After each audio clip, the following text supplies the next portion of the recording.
జై గురుదేవ్. ఓం శ్రీ సాయిరామ్.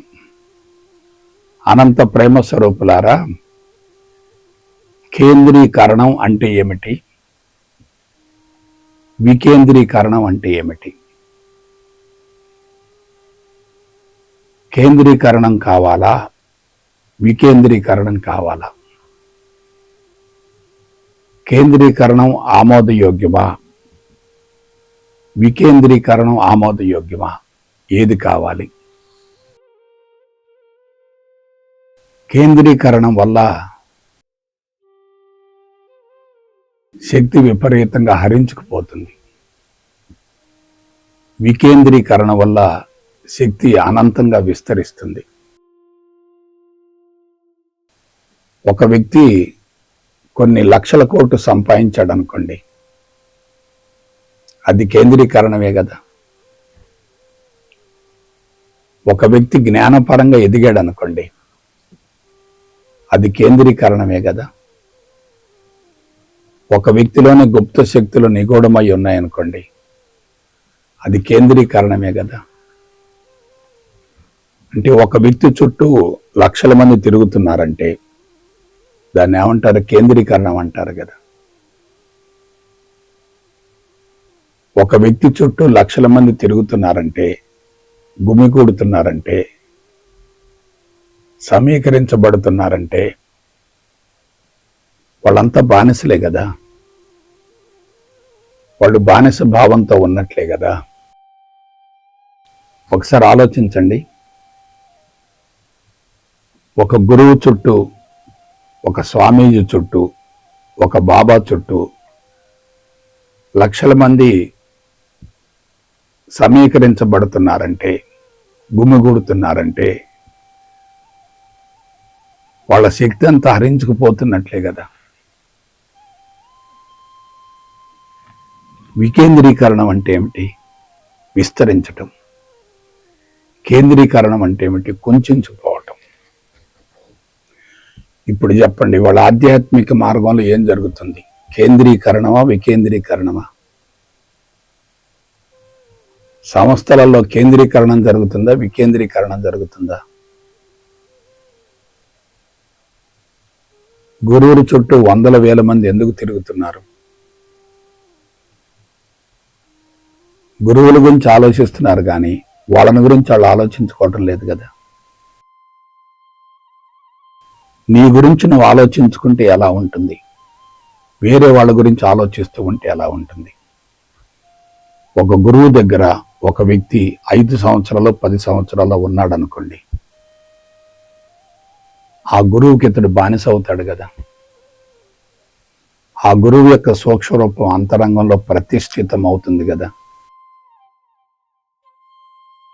అతను ఆ గురువుకి బానిస అవుతాడు కదా. వ్యక్తి పూజలు పెరుగుతాయి కదా. అది ఎంత ప్రమాదకరం ఆలోచించండి. ఆధ్యాత్మిక మార్గంలోనికి ప్రవేశించకపోయినా పర్వాలేదు, వ్యక్తి పూజలు ఇరుక్కొని కాలాన్ని వృధా చేసుకుంటే జీవితం ఏమైపోతుంది? ఒక వ్యక్తి లక్షల కోట్లు సంపాదించాడు అనుకోండి, ఎంతమంది కడుపులు మాడతాయి? ఒక వ్యక్తి జ్ఞానపరంగా ఎదిగాడు అనుకోండి, అతను ఎంతమందిని బానిసలుగా తయారు చేస్తాడు? ఆలోచించండి. ఎప్పుడైతే లక్షల మంది ఒక చోట సేకరించబడతారో, సమీకరించబడతారో, వాళ్ళు ఒక వ్యక్తిని చూస్తూ ఉంటారు. వాళ్ళు బాహ్యముఖ ప్రయాణంలో ఉంటారు కదా. బాహ్యముఖ ప్రయాణం బంధాలకు దారితీస్తుంది కదా. అంతర్ముఖ ప్రయాణం స్వేచ్ఛను అందిస్తుంది కదా. ఇప్పుడు చెప్పండి, బాహ్యముఖ ప్రయాణం కావాలా, అంతర్ముఖ ప్రయాణం కావాలా? కేంద్రీకరణం కావాలా, వికేంద్రీకరణం కావాలా? సమానత్వం కావాలా, భిన్నత్వం కావాలా? సమదృష్టి ఉండాలా, అసమానమైనటువంటి దృష్టి ఉండాలా? సమాధి అంటే ఏమిటి? నేను ఏమీ కాను అనే స్థితిలో ఉండటమే కదా. నేను ఏమీ కాను అనే స్థితి వాస్తవమైనప్పుడు అందరిది కూడా అదే స్థితి కదా. నువ్వు జీరో అనుకో, అందరూ జీరోలే కదా. జీరోలు ఎన్ని కలిసినా సరే అదంతా ఒకటే కదా. కాబట్టి వ్యక్తి పూజలు దేనికి? ఎంత ప్రమాదకరం. గురువులతో భౌతిక సంబంధాన్ని కోరుకుంటే జీవితం ఏమైపోతుంది? గురువుల చుట్టూ ప్రదక్షిణలు చేస్తూ ఉంటే శక్తి ఏమవుతుంది?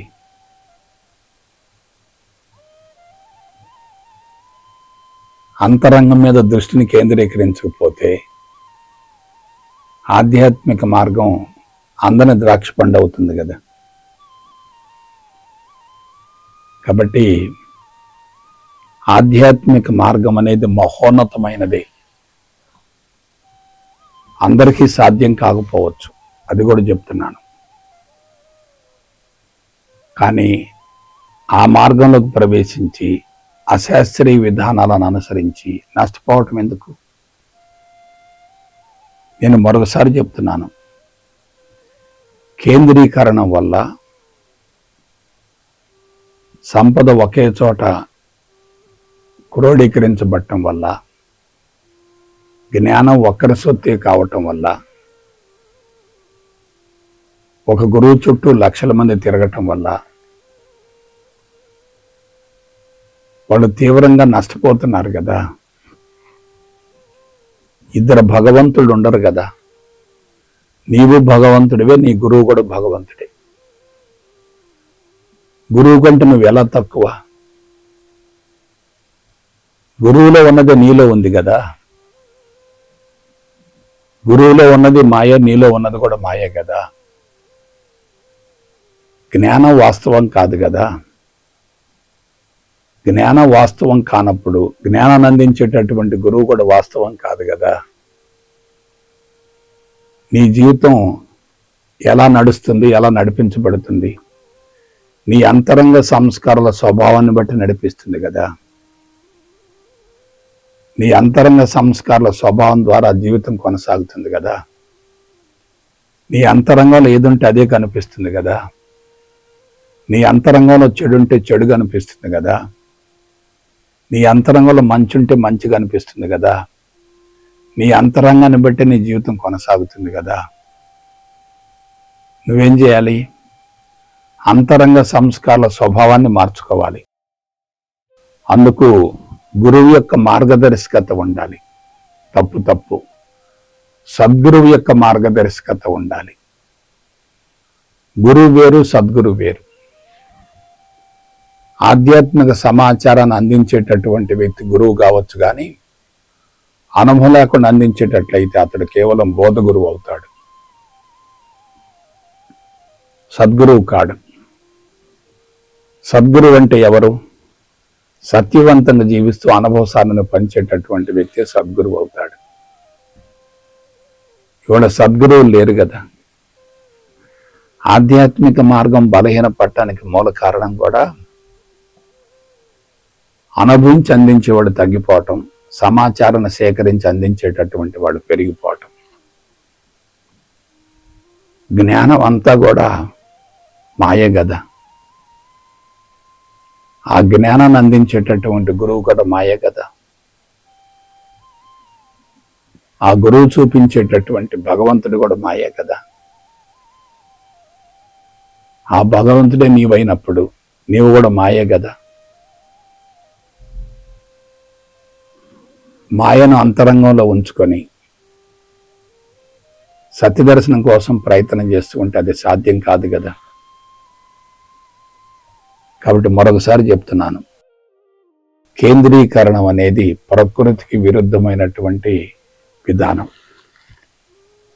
వికేంద్రీకరణం అనేది ఆమోదయోగ్యం. సోషలిజం కానీ, సమానత్వం కానీ, కమ్యూనిజం కానీ ఇవన్నీ కూడా ఆమోదయోగ్యం. అందరికీ చెందవలసినటువంటి సంపదను కొంతమంది ఎందుకు పోగు చేసుకుంటున్నారు? అది ప్రకృతికి విరుద్ధం కదా. సంపద అంతా భగవంతుని సొత్తే కదా. పంచభూతాలు కానీ, వృక్షాలు కానీ, జంతువులు కానీ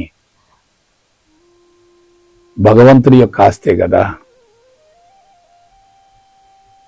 మరెందుకు ఆస్తి కోసం ఆరాటపడుతున్నారు? ఎందుకు తప్పిస్తున్నారు? ఎందుకు పరుగులు తీస్తున్నారు?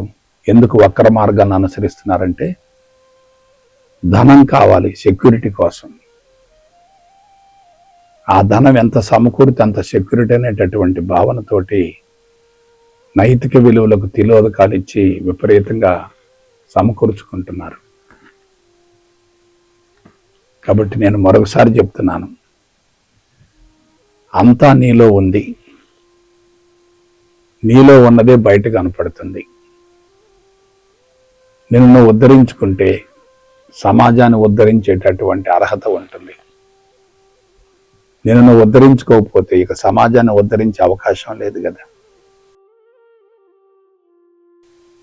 అందువల్ల అశాస్త్రీయ విధానాలకు వెళ్ళొద్దు. అందరూ నా బిడ్డలు అనే భావన కలగాలంటే నువ్వు అందరిలో కలిసిపోవాలి, అందరిని కలుపుకోవాలి కదా. నేను ఫలానా అనే భావన ఉందంటే, నేను వాళ్ళకన్నా ఎక్కువ తక్కువ అనే భావన ఉన్నాయంటే అది అశాస్త్రీయతే కదా. మట్టిలో ఉన్నది, మలంలో ఉన్నది, మల్లెపూలో ఉన్నది, శవంలో ఉన్నది అంతా ఒకటే కదా. అంతా శుద్ధ చైతన్యమయమే కదా. అంతా ప్రాణశక్తి మయమే కదా. అందరూ ఒకటే కదా. ఎక్కువ తక్కువలు కేవలం మన దృష్టిని బట్టే ఉంటాయి కదా. మన దృష్టిని మార్చుకుంటే చాలు కదా. దృష్టిని మార్చుకోవాలంటే సంస్కారాల స్వరూపాన్ని మార్చుకోవాలి కదా. కాబట్టి నీలోకి నువ్వు పయనించాలంటే కేంద్రీకరణాన్ని వదిలేయాలి. కేంద్రీకరణం అనేది ప్రమాదకరమైనది, వ్యక్తులను బలహీనపరుస్తుంది. నువ్వు ఒక సంస్థలో ఇరుక్కున్నావు అనుకోండి, ఒక గురువుతో భౌతిక సంబంధాన్ని కోరుకుంటున్నావు అనుకోండి, అక్కడేమవుతుంది?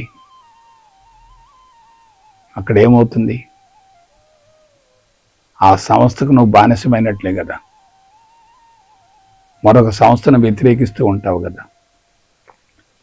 ఒక గురువుతో భౌతిక సంబంధాన్ని కోరుకుంటున్నావు అనుకోండి, మరొక గురువును వ్యతిరేకిస్తూ ఉంటావు కదా. గురువుతో దశాబ్దాల తరబడి భౌతిక సంబంధాన్ని ఏర్పరచుకున్నావంటే ఆ గురువుని నిన్ను వశపరుచుకున్నట్లే కదా, వశీకరణం చేసినట్లే కదా, హిప్నటైజ్ చేసినట్లే కదా. ఇన్ని లోపాలు పెట్టుకొని ధ్యానంలో కూర్చుంటే ఏమవుతుంది? ఆలోచించండి. ధ్యానం అనేది సజావుగా కొనసాగాలంటే ధ్యానానికి ముందు మానసిక సంసిద్ధత ఉండాలి కదా. మానసిక సంసిద్ధత లేకపోతే మనిషి ఏమవుతాడు? ధ్యానంలో వైఫల్యం చెందుతాడు కదా. ఒక విషయం చెప్పండి, జ్ఞానం మాయా అని తెలిసిందనుకోండి,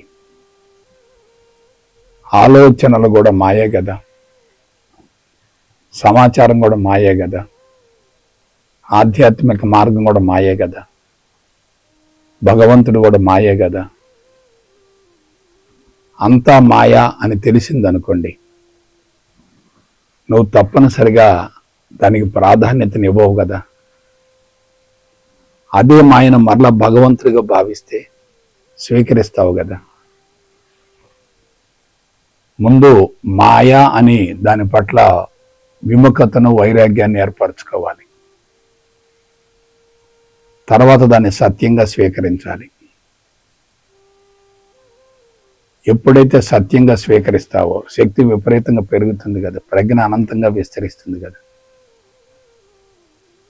సమాచారం మొత్తం మాయా అనుకున్నప్పుడు వినేది మాయ కదా, చూసేది మాయ కదా, స్పృశించేది మాయ కదా, వాసన చూసేది మాయ కదా, రుచి చూసేది కూడా మాయే కదా. మాయ అని తెలిసిందనుకోండి, మనం దాని నుంచి విడుదలవుతాం కదా. వాస్తవం అని చెప్పి వెంటబడ్డాం అనుకోండి, ఏమవుతుంది? అతుక్కుపోతాం కదా. కులాలు మాయ, మతాలు మాయ, వర్గాలు మాయ, ప్రాంతాలు మాయ, పార్టీలు మాయ. నీ అంతరంగంలో ఉత్పన్నమయ్యే ప్రతి ఆలోచన మాయే. దాన్ని మాయగా భావించు. నీ అంతరంగం ఎలా ఉంటుందో వాస్తవం అని చెప్పి దాన్ని లోపల స్వీకరించి నిక్షిప్తం చేసుకో. అంతరంగం ఎంత కలుషితం అవుతుందో. కాబట్టి చనిపోయిన వ్యక్తులు మాయే, బ్రతుకున్న వ్యక్తులు మాయే, బ్రతకబోయేటటువంటి వ్యక్తులు మాయే, పుట్టబోయేటటువంటి వ్యక్తులు కూడా మాయే. ఏది నీది కాదు, ఎవరు నీ వాళ్ళు కాదు, ఉన్నది నీది కాదు, పోయింది నీది కాదు. వస్తువు ఒట్టి చేతులు, పోతూ ఒట్టి చేతులే. నువ్వు గర్వపడవలసింది లేదు, బాధపడవలసింది లేదు. అంత మనసు కల్పనే, సమాచారమే. ఈ సమాచారం ఒక్క మానవుడికే ఉంది, ఇంకా దేనికి లేవు. పశువులకు పక్షులకు ఎందుకు జబ్బులు రావట్లేదంటే, ఒత్తిడి లేదంటే, సమస్యలు లేవంటే అందుకు మూల కారణం వాటిలో మనసు లేకపోవటమే. కానీ మానవుడికే మనసు ఉంది, మానవుడికే మాయ ఉంది, మానవుడికే భ్రమ ఉంది, మానవుడికే భ్రాంతి ఉంది, మానవుడికే పిచ్చి ఉంది, మానవుడికి వెర్రుంది, మానవుడికి వ్యామోహం ఉంది. కీర్తికాంక్ష, గుర్తింపుకాంక్ష, ధనకాంక్ష, అధికారకాంక్ష, ఇవన్నీ దేనికోసం? కేంద్రీకరణం కోసమే కదా. సోషలిజం కావాలి కానీ క్యాపిటలిజం మనకెందుకు? ఎప్పుడైతే సంపద అందరికీ అందించబడుతుందో ఇక సమస్యలు ఉండవు కదా. సంపద కొందరికే చెందుతుంది అనుకున్నప్పుడు ఎలా ఉంటుంది? అది అందరికి సంబంధించింది చెప్పి అనుకుంటే ఎలా ఉంటుంది? అందరూ పంచుకుంటే ఎలా ఉంటుంది? కొందరే దోచుకుంటే ఎలా ఉంటుంది? దోచుకున్న వ్యక్తులకి మనశ్శాంతి ఉండదు, దోపిడి గురైనటువంటి వ్యక్తులకి తీవ్రమైనటువంటి అసంతృప్తి ఉంటుంది. అది ప్రమాదమే, ఇది ప్రమాదమే. కాబట్టి నా సలహా ఏమిటంటే, జీవితాన్ని గురించి, ఆధ్యాత్మిక మార్గాన్ని గురించి జాగ్రత్తగా విశ్లేషించుకోండి. జ్ఞానపరంగా ఎదగాలి, జ్ఞానాన్ని సేకరించాలి, జ్ఞాన సముపార్జన చెయ్యాలి. కానీ ఆ జ్ఞానాన్ని కూడా అంతిమంగా వదిలేయాలి. జ్ఞానమే అవరోధం, జ్ఞానమే ప్రమాదం. ఎప్పుడైతే వదిలేస్తామో బరువు తగ్గిపోతుంది కదా. మరొక విషయం, సంస్కారాలు అంటున్నారు, ముద్రలు అంటున్నారు, జీవిత రాజ్యాంగం అంటున్నారు, జీవిత పుస్తకం అంటున్నారు, జీవిత ప్రణాళిక అంటున్నారు, జీవిత కార్యక్రమం అంటున్నారు, గుణాలు అంటున్నారు. ఇదంతా ఏమిటి? జ్ఞానమే కదా. ఈ జ్ఞానం మనిషి తనకు తానుగా సృష్టించుకున్నదే తప్ప వాస్తవం కాదు కదా. 10,000 సంవత్సరాల క్రితం భాషలు లేవు కదా. క్రీస్తుకు పూర్వం 6,000 సంవత్సరాల క్రితమే భాషలు మొదలయ్యాయి కదా. మొట్టమొదటి వచ్చింది సంస్కృత భాష, తర్వాత మిగతా భాషలన్నీ వచ్చాయి. ప్రపంచంలో ఏ వర్గానికి ఆ వర్గం, ఏ తెగకు ఆ తెగ భాషలను సృష్టించుకున్నాయి. ఇవాళ వందలాది భాషలు ఉన్నాయి, కానీ కొద్ది భాషలకు మాత్రమే లిపి ఉంది. ఆ భాషలన్నీ కూడా మానవుడి యొక్క అంతరంగం నుండి విడుదలయ్యే తప్ప వాస్తవం కాదు కదా. కృత్రిమ మేధస్సుకు సంబంధించినవే తప్ప వాస్తవం కాదు కదా. అంతా మాయా అని ఆలోచించు, నీ మనసు అంత తేలికబడుతుందో. అంతా భగవంతుని మయం అని స్వీకరించు, నీ ప్రజ్ఞ ఎంతవరకు విస్తరిస్తుందో. అంతా మాయా అని సేకరించేటట్లయితే ఆ జ్ఞానం శాశ్వతంగా అంతరంగంలో ఉండదు. వాస్తవం అని స్వీకరించేటట్లయితే లోపల నిక్షిప్తమవుతుంది. మాయా అని మనం భావించామనుకోండి, ఎంత సమాచారం లోపల ప్రవేశించినది రికార్డు కాదు. ఎందుకంటే మాయని తెలిసిపోయింది కదా. అలాగే ప్రపంచాన్ని మార్చటమా, అంతరంగాన్ని మార్చుకోవటమా? ప్రపంచాన్ని మార్చడం సాధ్యం కాదు కదా. అంతరంగాన్ని మార్చుకోవటమే సుసాధ్యం కదా. నీ జీవితం నీ చేతుల్లో ఉంది కదా, వేరే వాళ్ళ జీవితం నీ చేతుల్లో లేదు కదా. ఆలోచించండి. అందుకే నిన్ను ఉద్ధరించుకో, ఆ తదుపరి సమాజాన్ని ఉద్ధరించు. నిన్ను ఉద్ధరించుకుంటేనే సమాజాన్ని ఉద్ధరించేటటువంటి అర్హతను పొందగలుగుతావు. నిన్ను ఉద్ధరించుకోలేకపోతే సమాజాన్ని ఉద్ధరించే అవకాశం లేదు కదా. ఇప్పుడు అందరూ ఏం చేస్తున్నారు? తాను ఉద్ధరించుకోవటం మర్చిపోయి సమాజాన్ని ఉద్ధరించే ప్రయత్నం చేస్తున్నారు.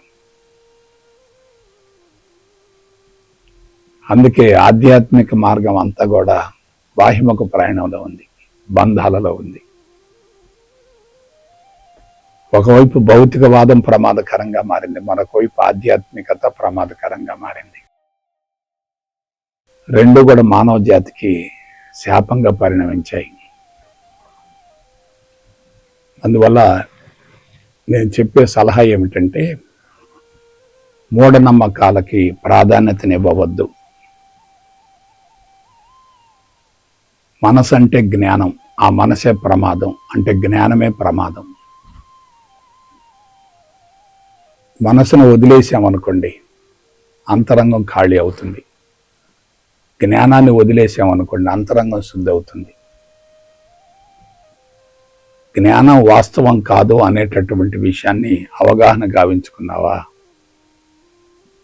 ఇక నీకు సాధన అవసరం లేదు. జీవితమే సాధనగా మారుతుంది. ప్రత్యేకంగా సాధన కొనసాగించవలసినటువంటి అవసరం లేదు కదా. కాబట్టి కేంద్రీకరణం వద్దు, వికేంద్రీకరణమే ముద్దు. ఎక్కడ శిరస్సు వంచవద్దు, నిన్ను ఉద్ధరించుకోవటమే ముద్దు. నీ జీవితాన్ని ఎవరికీ తాకట్టు పెట్టవద్దు. ముక్తి లేక మోక్షాన్ని పొందటమే నీ హద్దు. అదే జీవిత పరమార్థంగా భావించు. ఆ దిశగా జీవిత ప్రయాణాన్ని కొనసాగించు.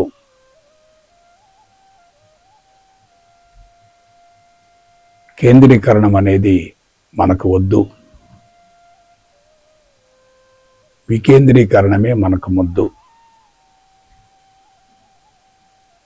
కేంద్రీకరణం ద్వారా నష్టపోవద్దు, వికేంద్రీకరణం ద్వారా లబ్ధిని పొందు. ఇదే అందరూ తెలుసుకోవలసినటువంటి నగ్న సత్యం. కాబట్టి బిడ్డలారా, ఆధ్యాత్మికతను వదులుకోవద్దు, ఆధ్యాత్మికతను విస్మరించవద్దు. నిన్ను ఉద్ధరించుకో, అదే సమాజానికి నువ్వు ఇచ్చేటటువంటి కానుక. ఎవరిని గురించి ఆలోచించవద్దు, దేని గురించి ఆలోచించవద్దు, అతిగా పరుగులు పెట్టద్దు. అండపిండ బ్రహ్మాండం అంతా నీలోనే ఉన్నప్పుడు గురువుల చుట్టూ, బాబాల చుట్టూ, సంస్థల చుట్టూ తిరగాల్సినటువంటి అవసరం ఏమిటి? నాలోనే ఉంది అనుకున్నప్పుడు సాధన యొక్క అవసరం కూడా లేదు కదా. అందరూ కఠోర సాధన చేస్తూ కాఠిన్యంగా తయారవుతున్నారు కదా. అది చాలా ప్రమాదకరం కదా. కాబట్టి ఆ దిశగా మీ జీవితాలను సరిదిద్దుకుంటారని మనసా వాచ కర్మణ కోరుకుంటూ సెలవు తీసుకుంటా. జై గురుదేవ్, జై గురుదేవ్, జై గురుదేవ్.